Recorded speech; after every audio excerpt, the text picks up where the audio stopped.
Listo, profesor, entonces vamos a empezar ya. Muy buenas tardes para los asistentes y un saludo especial para el profesor Juan Felipe Garcés Gómez, que nos acompaña hoy y es quien nos dará la charla preparatoria para estas decimonovenas Olimpiadas de Filosofía. Un agradecimiento especial al Instituto de Filosofía de la Universidad de Antioquia por habernos ofrecido pues y facilitado este espacio de la charla preparatoria. Vamos a tener inicialmente un encuadre que voy a hacer yo eh, como coordinador general del comité organizador de las Olimpiadas acerca de la dinámica y el funcionamiento de este certamen. Y luego daremos paso a la charla del profesor Juan Felipe Garcés. Comencemos entonces aclarando qué son las Olimpiadas de Filosofía. Las Olimpiadas son un evento, en primer lugar, público que se abre a la ciudad y que invita a que participen instituciones públicas y privadas, no solo de Medellín, sino de Antioquia y de otros lugares del país. Es además un evento académico, porque busca, a través de la competencia, incentivar el trabajo filosófico que hacen los estudiantes.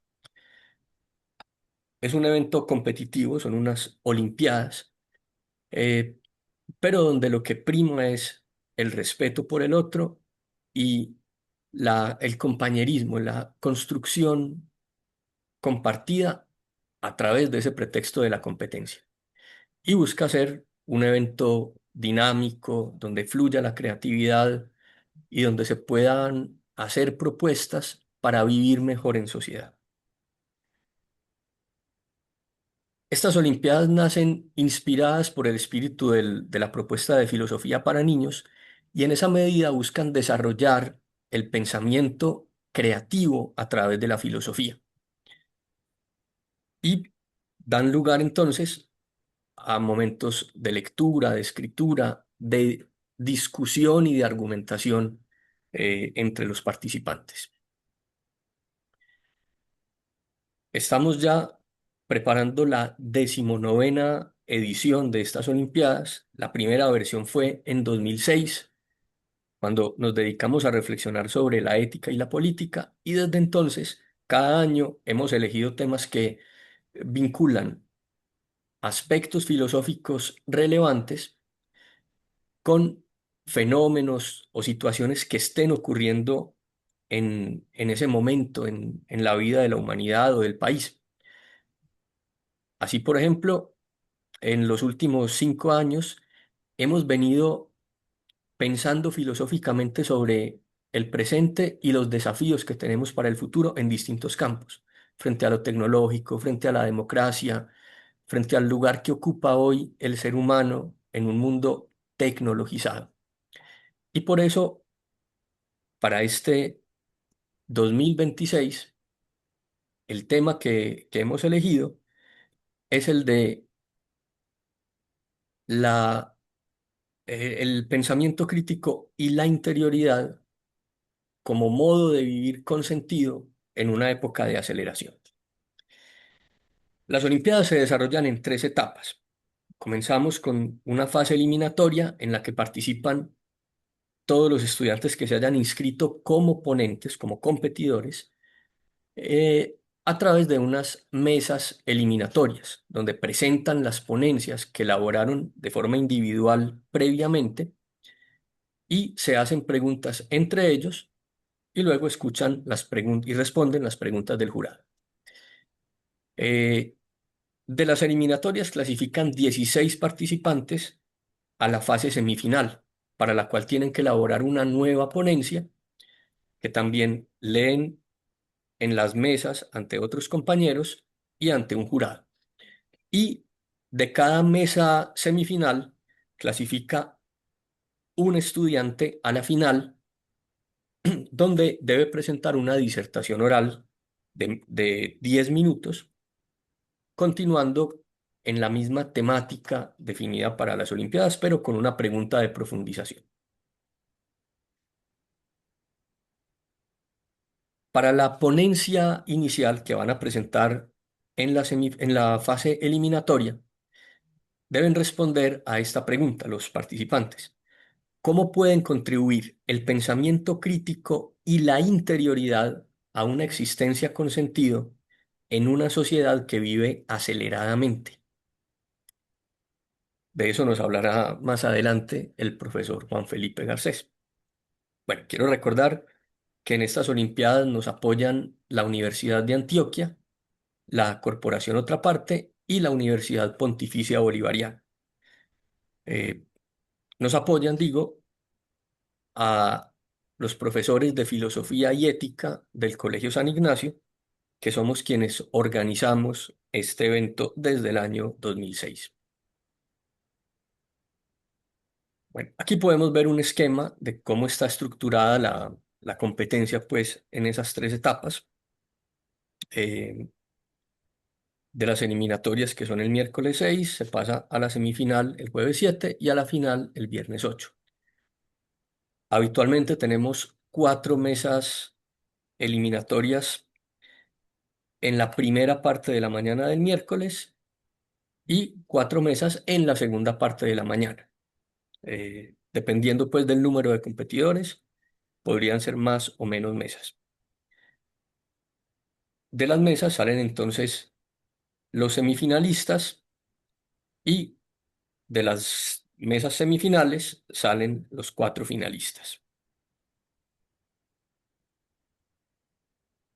Tenemos también una programación no solo con los momentos de competencia, sino con otros elementos que ayudan a que podamos vivir la, la discusión filosófica, el ambiente de intercambio, de reflexión, de modo que no solo quienes están compitiendo como ponentes, sino también los otros estudiantes que asisten como equipo de apoyo y como público, puedan participar en espacios de construcción colectiva de ideas.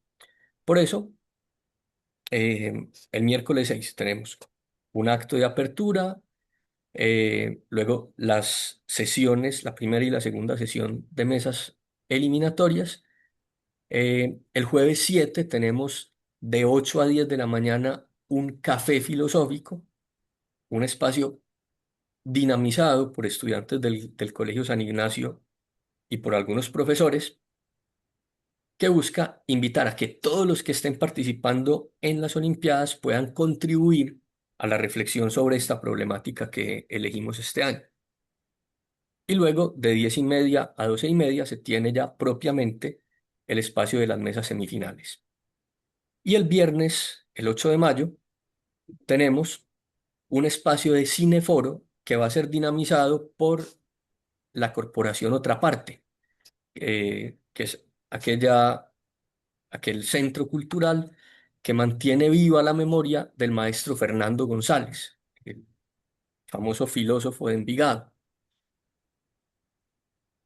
Entonces, perdón, tendremos un espacio de cineforo. Todavía Otra Parte no nos ha definido qué película nos va a proponer, eh, pero seguramente será pues algo muy válido, muy atinado para la reflexión que queremos hacer. Y de 11:15 a 12:30 será la final, donde esos cuatro competidores que hayan llegado hasta esa fase presenten sus disertaciones orales. Y terminaremos hacia la 1 con la clausura y premiación. Entonces, muy invitados todos pues a esos espacios adicionales que son el café filosófico y el cineforo. Para terminar este encuadre, eh, quiero presentarles cuáles son los aspectos que se evalúan tanto en las ponencias escritas como en la disertación oral de la final. Para las ponencias escritas, evaluamos entonces la calidad del texto, su estructura, coherencia, argumentación, el buen manejo que hagan del lenguaje, el empleo de fuentes y la postura crítica. Tengan en cuenta que en esa ponencia esperamos que los autores muestren una postura propia, pero que respalden esa postura en la tradición filosófica, en autores, pues, que ayuden a darle peso, pero que no se convierta en una síntesis de lo que han pensado otros, sino en un aporte propio, que haya ideas producidas por ustedes mismos. En esa fase, pues, eliminatoria y en la semifinal, se evalúa, además del texto escrito, la capacidad de dar respuesta a las preguntas que plantean los otros competidores y el jurado. Ahí debe evidenciarse que ustedes comprendan la pregunta, que logren tomar una postura clara frente a ella y que incluso puedan enriquecer el contenido de la pregunta con aportes propios. Y buscamos evaluar también la capacidad de argumentación y discusión que se evidencia en la escucha al otro, en la capacidad de preguntar, de rebatir y defender posiciones. En la final, evaluamos en la disertación oral el contenido del discurso, es decir, la claridad, la concisión, la coherencia de los argumentos, la pertinencia frente a la pregunta planteada y la profundidad de eso que planteé. Pero además, la calidad de la oratoria, la buena pronunciación, la intensidad, las pausas, la expresión corporal, el ritmo que tengan al hablar. Y como en esa disertación oral también se plantean preguntas entre los participantes, también evaluamos ahí la capacidad de discusión, o sea, la capacidad que tengan de plantear y responder preguntas y de contribuir con argumentos a la construcción de, de ideas y de posiciones sólidas. Muy bien, les recuerdo cómo contactarnos. Tenemos un correo oficial de las Olimpiadas que es olimpiadasdefilosofía@sanignacio.edu.co. Consulten también nuestra página web olimpiadasdefil.wixsite.com/colsanignacio. Y nos pueden encontrar también en Facebook y en Instagram. Bueno, les recomiendo muchísimo que visiten la página web de las Olimpiadas porque allí van a encontrar eh, documentos orientadores, bibliografía recomendada y encuentran el reglamento de las Olimpiadas, que es importante que revisen y estudien para saber em, cómo van a ser evaluados en el evento. Muy bien, eso pues como encuadre para las Olimpiadas y espero que estén avanzando ya en la preparación de sus ponencias y que con la charla que a continuación nos va a presentar el profesor Juan Felipe Garcés, eh, encuentren puntos muy interesantes, muy relevantes para desarrollar en su texto. Entonces, voy a darle la palabra ahora al profesor de la Universidad de Antioquia, Juan Felipe Garcés. Eh, él estudió filosofía en la Universidad de Antioquia, tiene una maestría en educación de la Universidad Católica de Oriente, coordina el programa de educación continua de la Universidad de Antioquia y su campo de especialización en docencia es el de la pedagogía. Entonces, profesor Juan Felipe, eh, lo escuchamos pues con mucho interés. Muy buenas tardes para quienes están con nosotros en este momento y para quienes nos verán posteriormente. También un saludo. Yo antes de iniciar con lo que quería compartir con ustedes, quiero señalar fundamentalmente dos cosas. La primera de ellas tiene que ver con que justamente esto que estamos haciendo hoy es un gesto, es un gesto mm, justamente contra la velocidad y la aceleración con la que estamos viviendo en la medida en que reivindicamos espacios de pensamiento dentro de la escuela. Es decir, eh, es muy importante que nos tomemos un tiempo para reflexionar sobre nuestra contemporaneidad. Y ese gesto está vinculado al segundo aspecto que tiene que ver con que valoro mucho que estemos comprometidos con una enseñanza de la filosofía en el bachillerato, en la educación media, perdón, una educación en filosofía que permita ubicarnos en el tiempo en el que estamos, una educación en filosofía en que nos ayude a empalabrar nuestra contemporaneidad. Entonces, ahí hay dos gestos fundamentales que quiero celebrar. El primero de ellos es, en medio de la aceleración, del ruido, en medio de la gritería, de la vocinglería, un espacio para reflexionar en la educación general a partir de la filosofía. Y en segundo lugar, eh, tener en cuenta que una de las tareas fundamentales de la filosofía como saber escolar es orientarnos en el mundo. Es un saber que nos ayuda a orientarnos, a empalabrar lo que acontece y desde el cual nosotros daremos respuestas eh, en- desde la filosofía.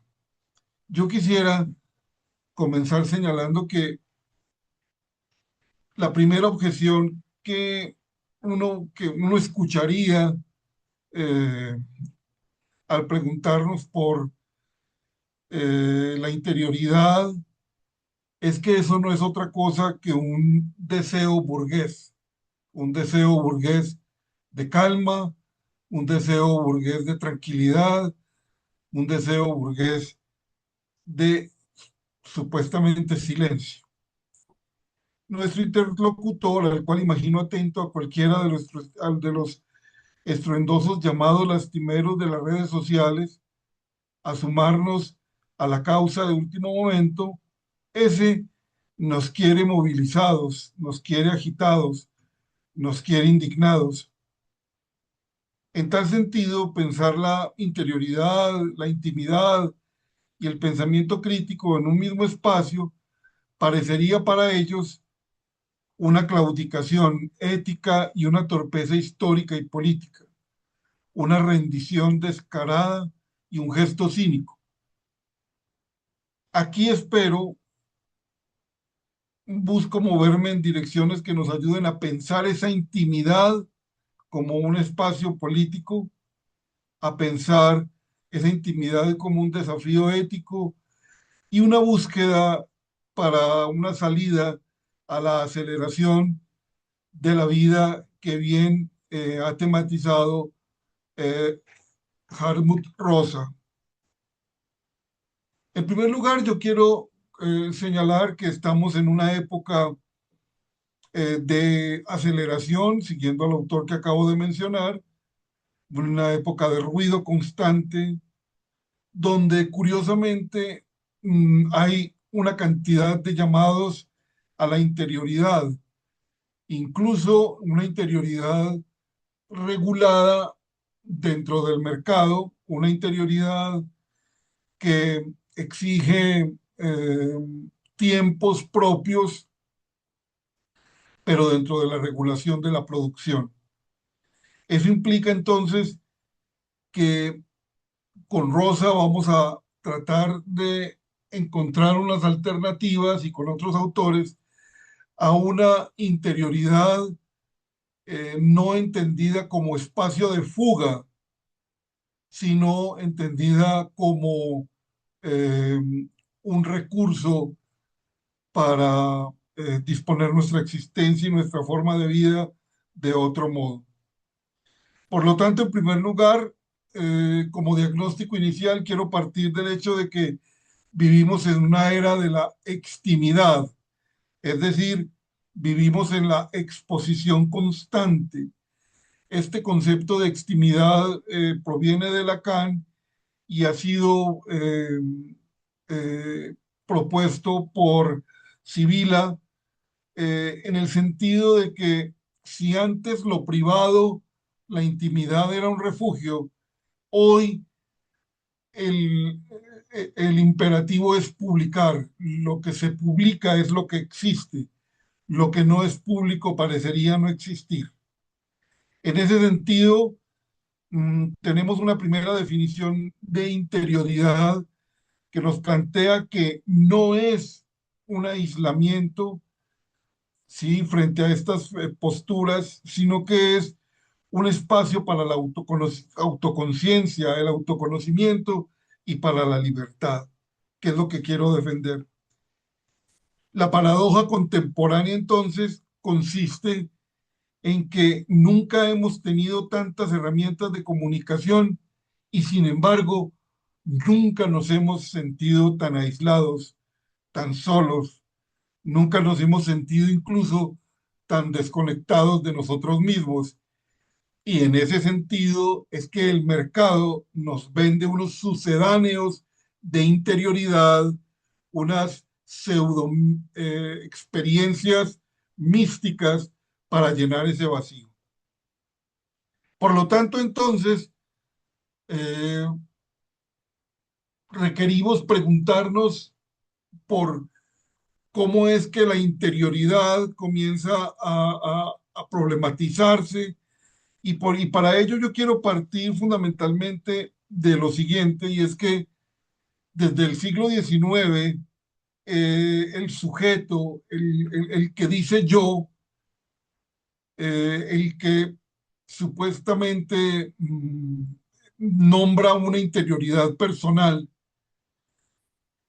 desde el siglo XIX nosotros tenemos que tener en cuenta que esa interioridad se rompió y se rompió fundamentalmente por los maestros de la sospecha. En primer lugar, por Freud, quien nos mostró que eh, el yo no es dueño de su propia casa porque existe el inconsciente.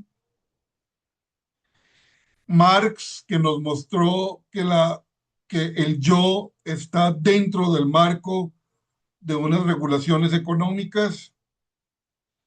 Y Nietzsche, que nos mostró que estábamos inmersos en en unas redes de poder que determinaban a ese sujeto. También es importante indicar en que en tiempos más recientes se ha problematizado este problema eh, desde la obra de Byung-Chul Han, y con Byung-Chul Han nos hemos dado cuenta de que la interioridad, la intimidad, desaparece bajo la sociedad de la transparencia. En el exceso de la información también que nos asfixia, también tenemos una enorme autoexposición, una autoexposición que elimina la distancia necesaria para elaborar un pensamiento profundo, según Byung-Chul Han. Yo quisiera también recordar que mm, en los años 30, en las entreguerras, un pensador muy sui generis que es Ernst Junger, mm, puede servirnos para pensar este problema que tenemos entre manos con un concepto como el de la movilización total.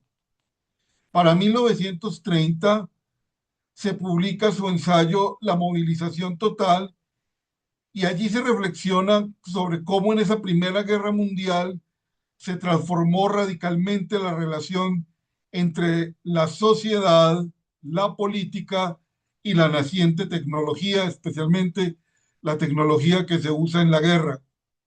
Para Junger, la guerra moderna no era solo un enfrentamiento militar, sino todo un fenómeno que absorbía todos los aspectos de la vida. La movilización total, según Junger, significa que en la era de la técnica, toda la sociedad se convierte en parte de un esfuerzo bélico.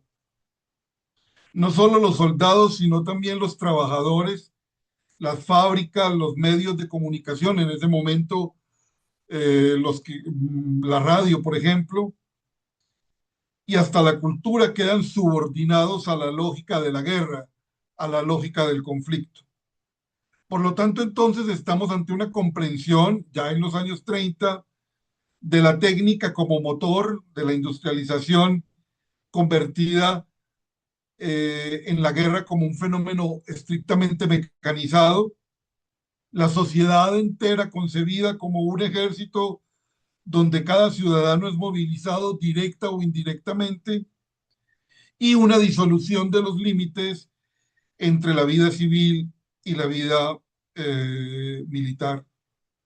Para Junga, la guerra moderna revela una nueva forma de existencia. El ser humano se convierte en trabajador soldado, una figura que encarna la disciplina, la técnica y la entrega total a un esfuerzo colectivo.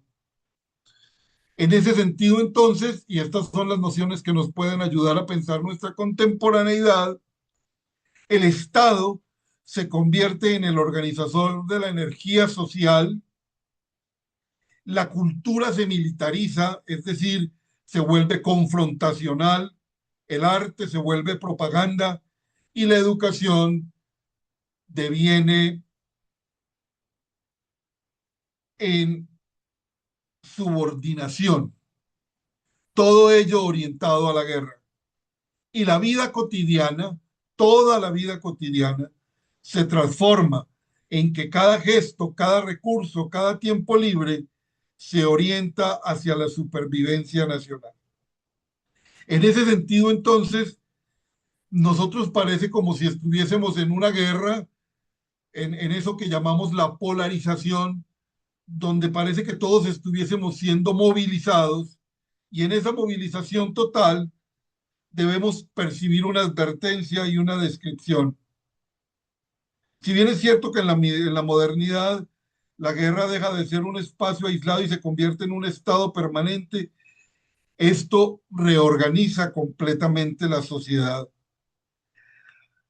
Aunque escrito en el contexto de entreguerras, la idea de Junga sigue siendo relevante, pues nos ayuda a pensar la técnica y la política en los modos como movilizan nuestras vidas, e incluso nos parece como si estuviésemos asistiendo a un feroz campo de batalla, específicamente en redes sociales, donde se manifiesta esta polarización. Otro precedente que yo quiero traer a colación para pensar este problema de la aceleración tiene que ver con un autor que se llama Paul Virilio. Paul Virilio desarrolló el concepto de dromología, y en la dromología, que se entiende como el estudio de la velocidad, lo que Paul Virilio plantea es que estamos ante una lógica de la carrera, una lógica de la velocidad, del modo como la velocidad determina la estructura de la sociedad contemporánea.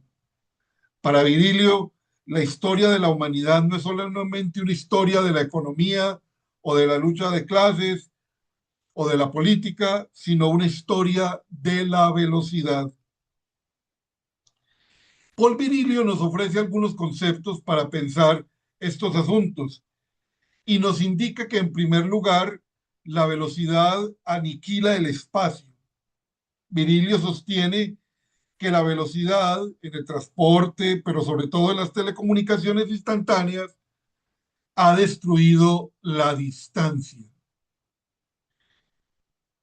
Si puedes estar en contacto con alguien al otro lado del mundo en milisegundos, el espacio geográfico desaparece. Eso tiene un impacto en la interioridad. Sin distancia no hay reflexión. La interioridad requiere un tiempo de demora. que la velocidad tecnológica prohíbe. En ese sentido, según Paul Virilio, nos encontramos en la dictadura del instante, en la dictadura del tiempo real. Vivimos en este tiempo como tiempo real y ya no esperamos a que las cosas acontezcan o sucedan. Todo es inmediato y esto genera la tiranía de la urgencia. La interioridad, que es por definición tiempo diferido, aquí resulta profundamente amenazada. Requerimos procesar, rumiar, sentir. La dromología de Paul Virilio nos explica por qué hoy nos cuesta tanto estar a solas con nosotros mismos y con nuestros pensamientos y requerimos incluso hasta una banda sonora para cualquier actividad que tenemos. La velocidad nos obliga a la reacción, como lo vemos en las redes sociales, no a la acción. Lo más singular de la teoría de Paul Virilio es lo que él llama el accidente integral. Así como al inventar el barco, nosotros inventamos el naufragio, así como al inventar el tren, nosotros inventamos el descarrilamiento, puesto que cada tecnología trae su propio accidente, la tecnología de la velocidad tiene su propio accidente. Para Virilio, el accidente de las redes es el accidente total, la pérdida de la realidad y de la privacidad, la pérdida de la intimidad, la pérdida de la interioridad a escala global. Y finalmente, Paul Virilio nos plantea entonces que paradójicamente, cuanta más velocidad tenemos, pues todo lo podemos hacer sentados en el sofá o en la cama, más quietos estamos físicamente. Es lo que él llama la inercia polar. El sujeto contemporáneo está hiperconectado desde su móvil, pero él está inmóvil. Su interioridad se vuelve pasiva, receptora de estímulos externos constantes, estímulos que no duran más de 30 segundos. En las redes sociales, por ejemplo, como en TikTok, perdiendo, según Paul Virilio, su capacidad para su iniciativa propia. La dromología entonces nos muestra cuál es el enemigo de la interioridad, la velocidad. Por lo tanto, entonces, tenemos que empezar a pensar ya con Hartmut Rosa, ¿cierto? Que si sentimos que vamos a una velocidad astronómica, si sentimos que corremos infinitamente, si sentimos que siempre tenemos tareas pendientes, pues entonces estamos viviendo lo que Hartmut Rosa llama la aceleración. Para este sociólogo alemán, la aceleración no es solo que vayamos a una alta velocidad, es la característica propia de esta modernidad tardía. Para él, la sociedad contemporánea se define por estar activada, por su activación, pues tenemos la idea de que tanta agitación, tanta activación puede evitar el colapso. Rosa plantea los tres momentos de la aceleración como un círculo vicioso. Esos tres momentos son la aceleración técnica, que es la más obvia de todas, son los avances en el transporte, la comunicación y en la producción. En teoría, esto debería darnos más tiempo libre, pero ocurre completamente lo contrario. También Rosa menciona la aceleración del cambio social. las instituciones, las modas y las relaciones duran cada vez menos. Lo que aprendimos hace unos años ya es completamente inútil, es obsoleto. Sentimos, según Rosa, que el presente se encoge. Y el tercer momento de la aceleración es la aceleración del ritmo de vida, el deseo o la presión de hacer más cosas en menos tiempo. Esa es la sensación de tener que gestionar el hambre de experiencias y la multitask constante en todo lo que hacemos. Lo curioso es una paradoja temporal que plantea Rosa o nos lo permite plantear, y es que si bien tenemos un montón de instrumentos que impiden que hagamos ciertas cosas, por ejemplo, los lavavajillas, las lavadoras, etcétera, si podemos comunicarnos a través de instantáneamente con WhatsApp, con correos electrónicos, si tenemos aviones mucho más rápidos, sí, tenemos la sensación de que tenemos mucho menos tiempo que el que tenían por lo menos mis bisabuelos, o por lo menos es la sensación que yo mismo tengo cuando evalúo mi vida antes de las redes sociales.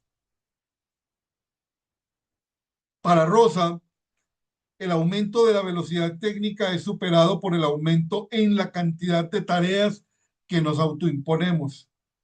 Si el correo electrónico es 10 veces más rápido que el correo postal, no enviamos la misma cantidad de cartas, enviamos 100 correos 100 veces más rápido. Estamos corriendo en una cinta de esas del gimnasio. Es decir, vivimos acelerados, pero nos estamos en el mismo punto. ¿Qué consecuencia tiene esto? La alienación. Cuando todo va tan rápido, dejamos de conectar la verdad de verdad con lo que hacemos. Para Rosa, nos volvemos ajenos a nuestro entorno, a nuestro trabajo y a los demás. El mundo se vuelve un objeto que debemos procesar o consumir rápidamente y perdemos la noción de profundidad. ¿Qué es lo que nos propone Rosa? Lo menciono por ahora, la resonancia. Para Hasmur Rosa, la solución no es solo la lentitud, sino la resonancia. En este estado donde logras una conexión vibrante y significativa con el mundo, con los otros, donde dejas de ver la realidad como una lista de tareas y haces las cosas y haces que las cosas te hablen y te transformen.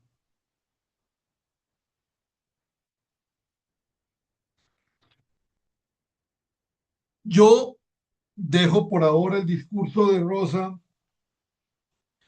y quiero explorar otra salida a la situación que estamos viviendo.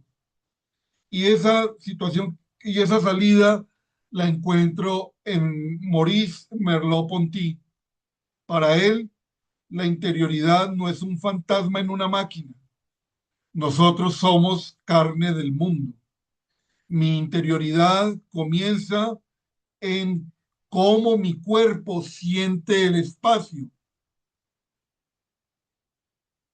En ese sentido, en la fenomenología de la percepción, Merleau-Ponty rompe con la idea tradicional del que el lenguaje es solo un traje para el pensamiento. Para Merleau-Ponty, el cuerpo no es un objeto, el cuerpo es sentido. La interioridad no es una chispa espiritual encerrada en una caja, el cuerpo. El cuerpo es nuestra presencia en el mundo. Explica entonces Merleau-Ponty que el cuerpo no obedece al pensamiento, sino que el cuerpo ya sabe cómo expresarse. La interioridad no ocurre dentro de nuestra cabeza, sino que es un gesto. Cuando muevo las manos al hablar, No estoy traduciendo el pensamiento. El movimiento de las manos es pensamiento haciéndose visible. El pensamiento no precede al habla. Este es el golpe más fuerte para la filosofía clásica, en la medida en que nos dice Merleau-Ponty que normalmente creemos que primero pensamos en una idea y luego buscamos las palabras para decirla. No, el pensamiento no es nada fuera del mundo y fuera de las palabras. El habla es la consumación del pensamiento. No hablamos para comunicar lo que ya sabemos, sino que sabemos lo que pensamos mientras lo decimos. La interioridad se descubre a sí misma al salir al exterior. Por eso, nuestros gestos corporales, ¿cierto? Como señalar una piedra o lanzar o señalar algo, ¿sí? Esos gestos es el modo como el cuerpo se proyecta en el espacio para alcanzar un objeto. La palabra se proyecta para alcanzar un significado. El habla es un gesto y su significación es el mundo, dice Merleau-Ponty. Esto implica que la interioridad es una actitud del cuerpo hacia el mundo y el lenguaje es una modulación de nuestra existencia física. También nos muestra Merleau-Ponty que existe un habla hablante y un habla hablada. El habla hablada es el lenguaje rutinario, los clichés, la información que fluye sin conciencia, todo este océano, este piélago de información que hay en las redes sociales que a él no le tocaron. Estamos retomando este autor para pensar este problema.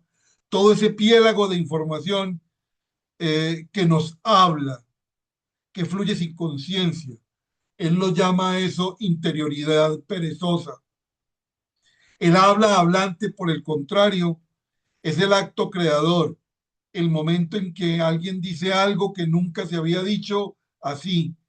Esa es la verdadera expresión de la interioridad.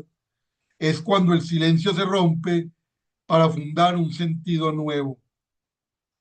Merleau-Ponty plantea contra el dualismo que la interioridad no es un retiro del mundo, sino una forma de estar en él con todo el cuerpo.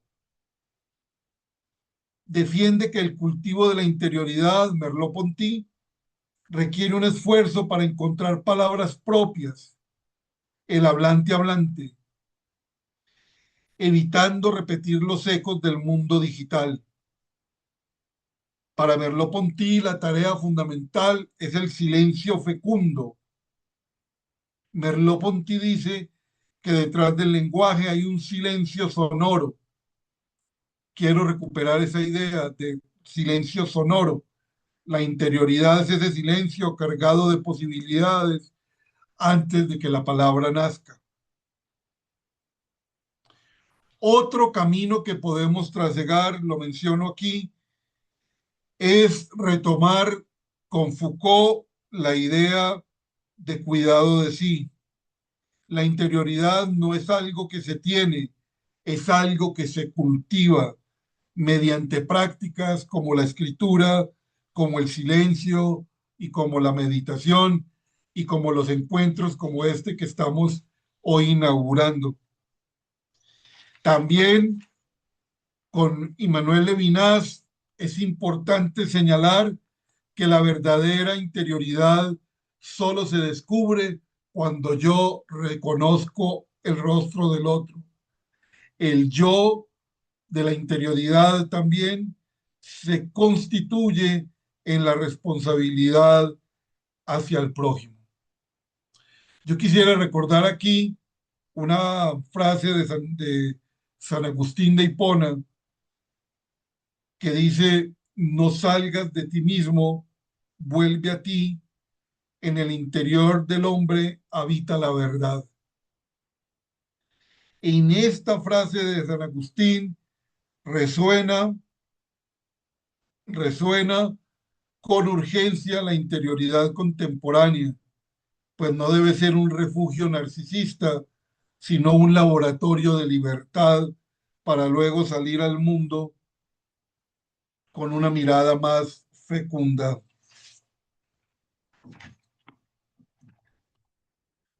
Eh, para empezar nuestra salida, quisiera recordar también a Giorgio Agamben. Para Giorgio Agamben, la intimidad no es un refugio psicológico ni un espacio privado al estilo burgués. Su enfoque es mucho más radical y político. Para él, la intimidad es el lugar donde se juega la relación entre nuestra vida biológica, la que compartimos con los animales, y nuestra vida política, en donde se define el lenguaje y la ley. Para Agamben, la intimidad es lo inapropiable. Agamben sostiene que la verdadera intimidad es aquello que no podemos poseer ni mostrar. En un mundo donde el capitalismo intenta convertir todo en mercancía o espectáculo, eso visto desde la extimidad, exponernos, la intimidad es lo que se resiste a ser capturado. La intimidad no es un secreto que guardamos, sino una zona de nosotros mismos que es por naturaleza ingobernable. Agamben contrapone dos conceptos, uso y propiedad. En su obra Altísima Pobreza, Agamben analiza la vida de los monjes franciscanos y allí nos muestra que poseer cosas no es lo que debemos buscar como forma de vida, sino solo usarlas. Agamben traslada esto a la intimidad. No debemos intentar ser dueños de nuestra intimidad o de nuestra vida interior. La intimidad es más bien el uso de sí mismo, el modo como habitamos nuestro cuerpo y nuestro tiempo sin convertirnos en un producto. Agamben nos ofrece también el concepto de forma de vida. Y la forma de vida es una vida que no se puede separar lo que somos de lo que hacemos. Si bien es cierto que en la modernidad el poder, la biopolítica intenta separar nuestra vida íntima de nuestra vida pública para controlarnos mejor, Agamben propone recuperar nuestra intimidad para que sea política en sí misma, que el modo en que nos cuidamos, amamos o pensamos sea nuestra forma de resistir al poder. Para Agamben, la intimidad es lo que queda cuando dejamos de vernos como objetos, como algo que se expone, como algo que se vende, como algo que se monetariza. No somos objetos, no somos meros consumidores. Para él, la tarea fundamental es de desobjetivarnos. Es la exposición pura, pero no hacia la cámara del móvil, sino hacia la existencia misma, hacia los otros y hacia el mundo. Si bien es cierto que para Paul Virilio la velocidad nos ha robado el espacio para estar con nosotros mismos, si con Merleau-Ponty debemos recuperar nuestro cuerpo y nuestro lenguaje propio para volver a sentir el habla hablante, si debemos recuperar el sentido, según Agamben, como forma de vida para hacernos libres y que el poder no nos pueda controlar, también es necesario entonces aquí pensar qué es lo que entendemos por crítico en esta exposición. Para Agamben, el pensamiento crítico no es simplemente juzgar o analizar desde algo de fuera. Su visión es mucho más arqueológica y radical. Para él, pensar críticamente es un acto de resistencia a la biopolítica. El pensamiento es también una potencia de no. Esta es quizá la idea más profunda, influenciada por Aristóteles, que nos puede ofrecer Agamben el día de hoy. Agamben dice que el ser humano no solo tiene la potencia de hacer algo, sino también la potencia de no hacer. Por eso él critica el mundo actual, un sistema que nos invita y nos empuja a estar siempre activos, produciendo, consumiendo y opinando, la velocidad del que denuncia Paul Virilio. Para Agamben, el pensamiento crítico es la capacidad de suspender esa maquinaria de velocidad, es el acto de decir puedo, pero elijo no hacerlo. El pensamiento crítico es el espacio donde recuperamos nuestra libertad al no dejarnos reducir a una mera función biológica o económica. Para Agamben, la contemporaneidad es ver en la oscuridad. En su ensayo ¿Qué es lo contemporáneo?, define al pensador crítico como aquel que no se deja cegar por las luces de neón de la época. Ser contemporáneo es fijar la mirada en el presente para percibir no sus luces, sino su oscuridad. El pensamiento crítico consiste en ver lo que falta en nuestra cultura, lo que queda oculto tras el espectáculo de las redes sociales y de la hiperconectividad. Para Agamben, la tarea que tenemos es la desactivación, lo que él llama la profanación. Para Agamben, la crítica no debe proponer nuevas leyes, sino desactivar las existentes. Él llama a esto profanar. Cuando algo es sagrado o propiedad del Estado, no se puede tocar ni usar libremente. Pero entonces la tarea nuestra es devolver eso al uso común. Los conceptos que nos han robado, la justicia, el amor, la intimidad, eso debemos recuperarlo. Es quitarles el aura de autoridad para que podamos habitarlos de nuevo en su sencillez. El pensamiento crítico es arqueología porque nos ayuda a investigar cómo llegamos a creer que la interioridad es privacidad o que la vida es currículum. Al encontrar el origen, nos damos cuenta de que las cosas pueden ser de otro modo. La interioridad no es pasiva, no es solo sentir, es pensar lo que nos está pasando. El silencio como potencia es usar la idea de la potencia de no para explicar que el silencio y el retiro no son debilidad, sino la máxima expresión de la soberanía mental. Mirar la sombra es invitar al público a no mirar sobre solo el brillo de sus pantallas, sino la oscuridad que hay tras ellas. Perdemos el tiempo, el tacto, el aburrimiento se vuelve enfermedad. En nuestra época, lo creativo parecería ser lo que responde al mercado. Contemporáneo es aquel que mantiene la mirada fija en su tiempo para percibir no sus luces, sino su oscuridad.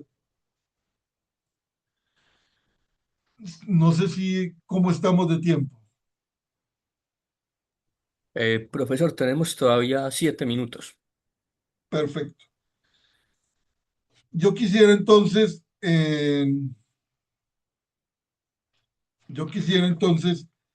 señalar que para Rosa,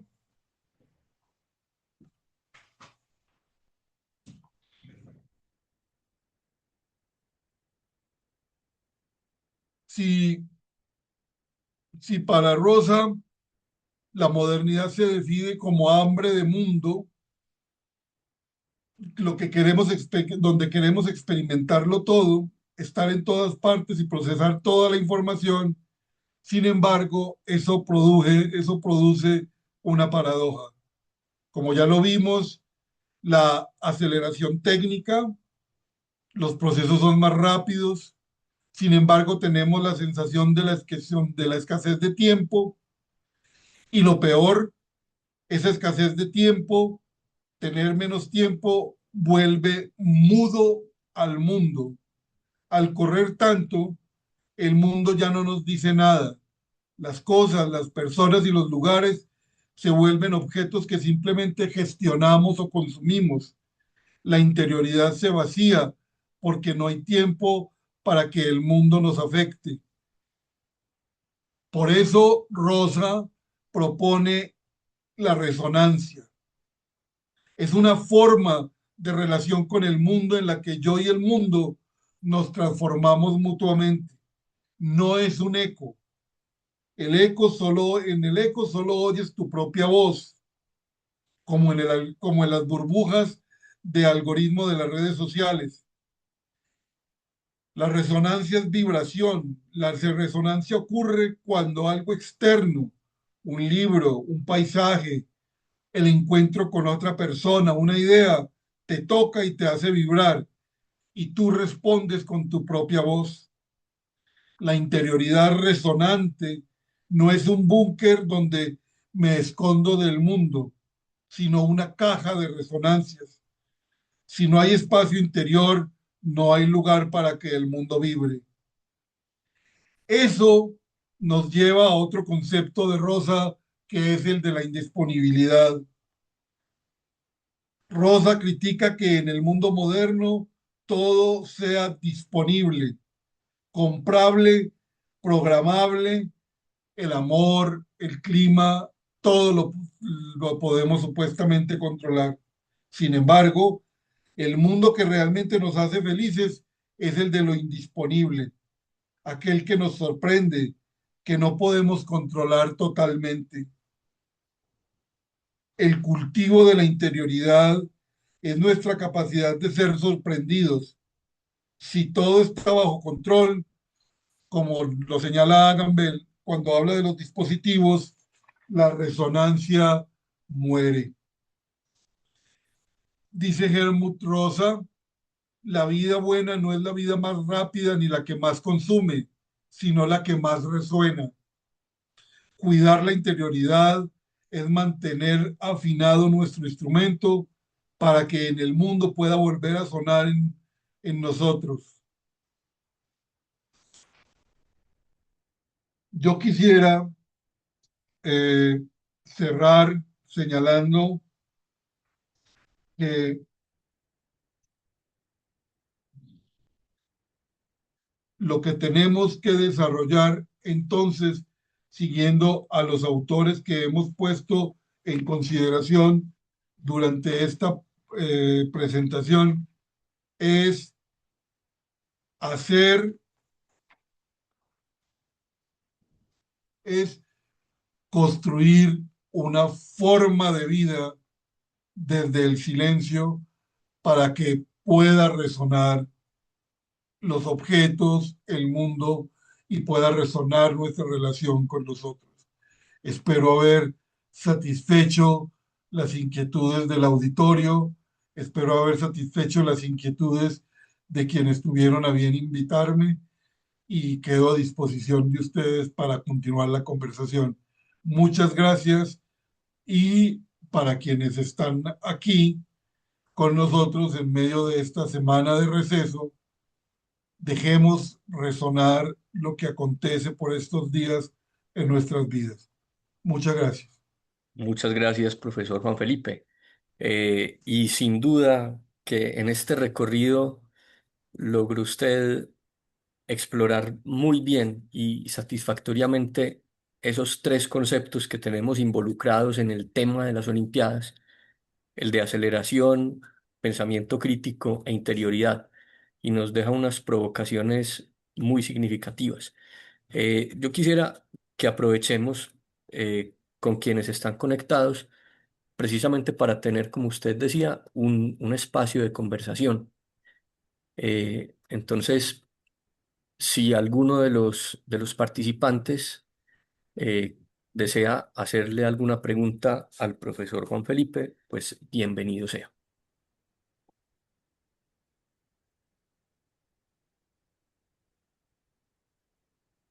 Hacer la primera pregunta normalmente es muy difícil, por eso es mejor pasar directamente a la segunda. Muy bien. Pues, profesor, yo quisiera aprovechar y hacerle una pregunta, ya que mm, otros no se han lanzado con esta segunda pregunta. Em, en lo que usted plantea, recogiendo pues a estos autores, eh, siempre pareciera que el camino hacia la interioridad es individual, un camino pues puramente subjetivo. ¿Qué lugar tiene en esa resonancia, en esa apertura al mundo, la apertura a los demás, al otro que nos interpela, que nos habla, que nos incomoda? No sé, ¿cómo entra pues esa alteridad en la búsqueda de una interioridad? Yo solamente mencioné a, a Levinas, eh, solo, solo mencioné a Levinas, pero yo creo que en él está un poco la clave que podemos buscar para respondernos esa pregunta. Y por supuesto, por supuesto que da la impresión, ¿cierto? Da la impresión, eh, da la impresión de que se trata de una tarea individual, como si como si al mencionar eh, tenemos como una cámara abierta o,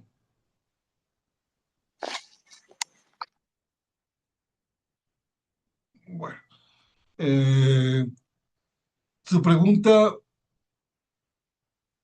abriría la posibilidad de hablar otros 40 minutos, pero mire, lo que pasa es que eh, eh, ni el concepto de resonancia y la idea que tiene Agamben de interioridad, mm, no- y lo que podríamos leer también con Levinas es una apertura al mundo, ¿cierto? Es decir, no, esto, mm, contrario a lo que nos venden ahora con estas falsas o pseudo espiritualidades, perdón, estas falsas espiritualidades que nos venden, estas espiritualidades al uso, donde yo puedo pagar por tener un tiempo de soledad y dedicarme a meditar. eh, en la forma de vida que nos plantea Giorgio Agamben y en la idea de resonancia de Rosa, lo que nosotros podemos encontrar es que esa intimidad ya de suyo incluye al otro, incluye a los otros. ¿Sí? No es una, no, tanto en Rosa como en Agamben, no es una individualidad solipsista, no. La, mm, lo que resuena es del mundo y de los otros en Rosa. Y para Agamben eh, es una intimidad que está abierta a la relación con los otros. No creo haber respondido adecuadamente, pero esa es como la línea que podría señalar yo aquí. Muchas gracias, ¿no? Sí, da una pista de cómo responder a esa pregunta. Muchas gracias. Bien, ¿quién más quisiera hacer alguna pregunta?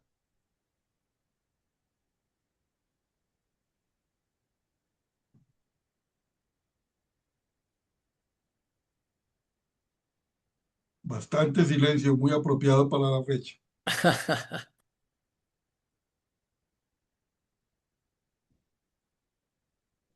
Gracias. Adelante, Álvaro. Sí, gracias Santiago, profesor, qué gusto saludarlo. Me uno a las palabras de Santiago en cuanto a la exposición tan brillante que logró hacer frente a esta temática que estamos proponiendo para las Olimpiadas de Filosofía de este año. Permítame, yo pongo la cámara a funcionar. Y justamente digamos, el tema que a mí me ha inquietado de todo, de toda su exposición y que es algo a lo que le he venido dando vueltas hace algún tiempo, es el asunto de la pérdida de la intimidad, ¿no?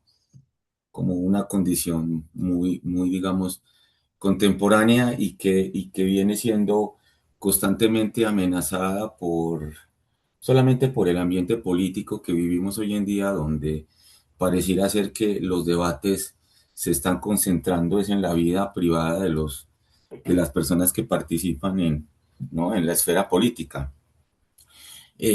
Pero quisiera referirme y me encantaría conocer su punto de vista acerca digamos, de la necesidad de hoy en día de las personas de hacerse notar, de expresarse, ¿no? A través particularmente de las redes sociales. Y mi pregunta va un poco en esa línea, y es si es posible conservar la intimidad sin tomar distancia de la participación en redes sociales. Es decir, preservar la intimidad como de alguna manera nos planteó en su charla y que pues también hay autores que han venido como refiriéndose a ese tema, ¿no? Como Sigmund Bauman con todo el trabajo que ha hecho sobre la sociedad líquida. Con respecto a esa exposición, digamos, a la vida pública como un nuevo escenario, ¿no? De ejercer, digamos, volviendo un poco acá como a la razón, ¿no? A la razón pública. El tema de preservar la intimidad implicaría de alguna manera cierto distanciamiento de la participación de los individuos, digamos, en las redes sociales o no necesariamente.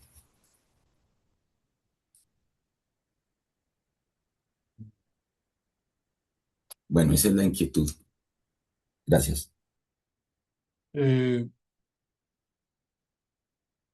a mí me llama mucho la atención un verbo que se usa hoy, que ha surgido de las redes sociales, se llama estalquear. Estalquear. Yo uso redes sociales con fines protervos en caso de, de, de Facebook, porque hay grupos que comparten libros digitales. Y entonces ese pequeño gesto de piratería me llena de satisfacción tener ciertos disponibilidad de libros que ya no están por ahí. Pero, pero yo tengo redes sociales digamos, mm, he visto cómo grupos, movimientos sociales, etcétera, han usado las herramientas de las redes sociales para poner en consideración de la esfera pública problemas, temas, etcétera. Yo creo que las redes sociales se pueden usar en sentido positivo, pero en general los efectos que tienen son profundamente negativos. Yo estoy completamente convencido de que lo que nos habla Rosa, pero sobre todo háganme, es una tarea, la de construir una forma de vida que sea indisponible, una forma de vida que no pueda ser capturada por los dispositivos de contemporáneos de producción y de monetarización, pues es una tarea que exigiría, a mi modo de ver, eh, salirnos de las redes sociales. Hay fenómenos muy dolorosos como que uno los ve, Por ejemplo, los efectos que tienen las redes sociales en nuestra cognición, la, la duración de los reels medidos para que den satisfacción inmediata con la dopamina, etcétera. Todas esas formas de control son, son supremamente complicadas y graves. Pero yo creo que eh, también se puede resistir desde adentro de las redes sociales. Muchos lo están haciendo y eso es una cosa valiosa. Sin embargo, para mí es una tarea eh, curiosa porque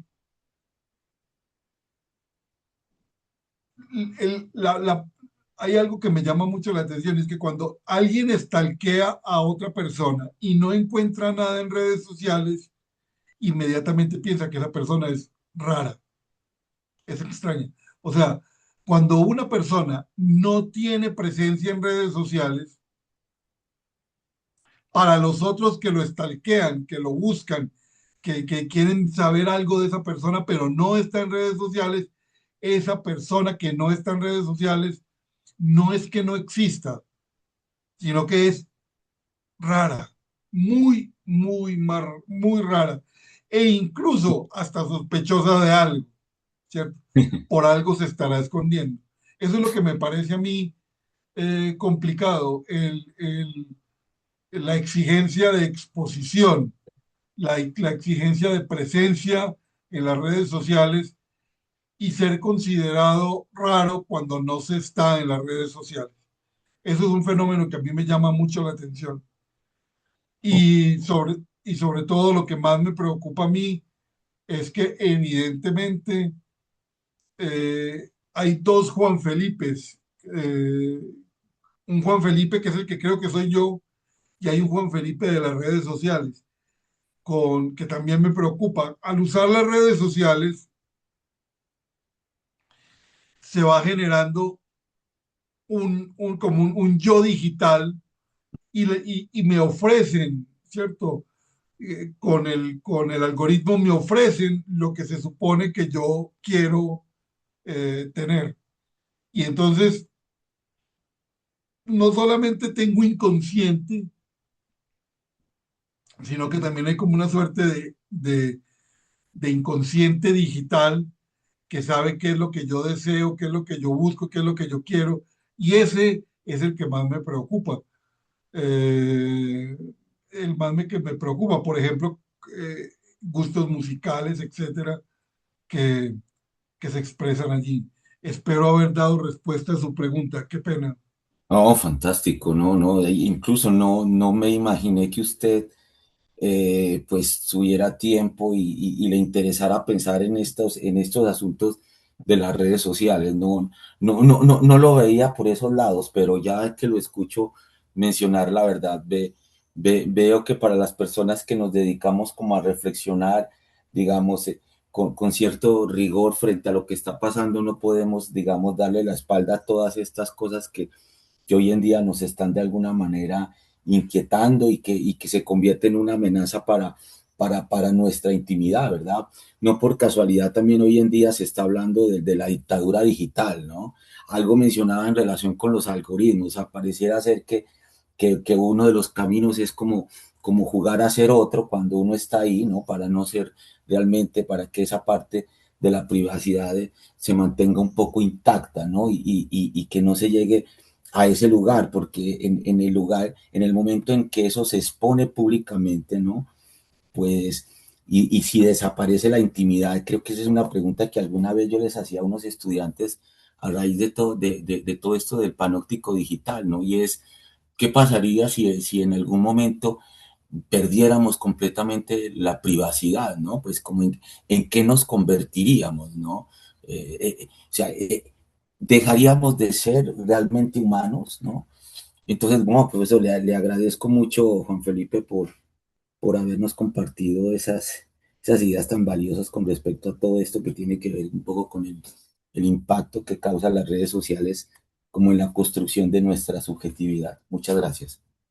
Yo lo que te puedo decir es que yo hago una diferencia entre la filosofía como forma de vida y como profesión y la filosofía como saber escolar. Y en tanto que saber escolar, la filosofía debería servirnos para aquellos que están en la educación básica y media, eh, para aquellos que están en básica y media, la tarea de la filosofía, ojalá invitarlos a que compartan con nosotros la pasión por la filosofía, pero la filosofía como un saber que nos orienta en el mundo. Y en ese sentido, si yo creo que la filosofía como saber escolar es un saber orientativo, eh, que nos permite reconocer las claves fundamentales de nuestro mundo contemporáneo para poder pensarnos en ese mundo, yo me veo precisado a abandonar el purismo filosófico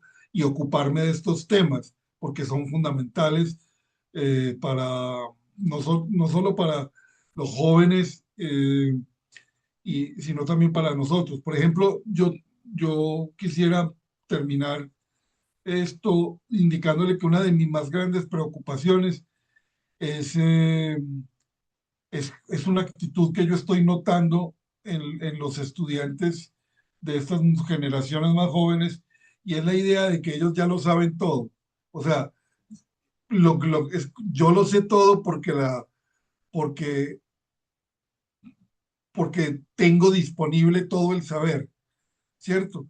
Y entonces hay una actitud de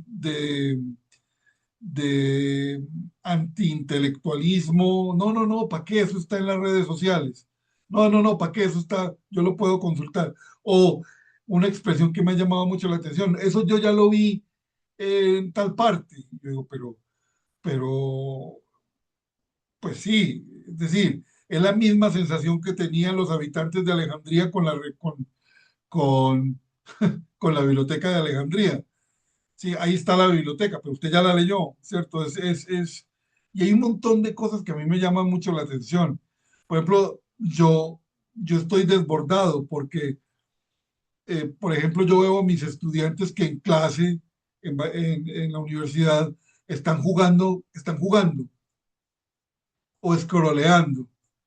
Y yo digo, pero ¿por qué no distinguen? Es decir, ahí hay un montón de efectos gravísimos que espero podamos resolverlo lo más rápido posible y que estoy seguro no serán por la vía de la prohibición. Muy bien. Profesor Juan Felipe, muchísimas gracias y gracias también a los que participaron en este encuentro. Eh, Gracias Álvaro también por tu pregunta. Damos entonces finalización a esta charla preparatoria. De nuevo, muchas gracias al Instituto de Filosofía por propiciar este espacio y seguiremos pues en comunicación, atentos a lo que necesiten quienes se están preparando para participar en las Olimpiadas. Que tengan una muy feliz tarde y hasta luego. Hasta luego, que estén bien. Hasta luego a todos. Feliz tarde.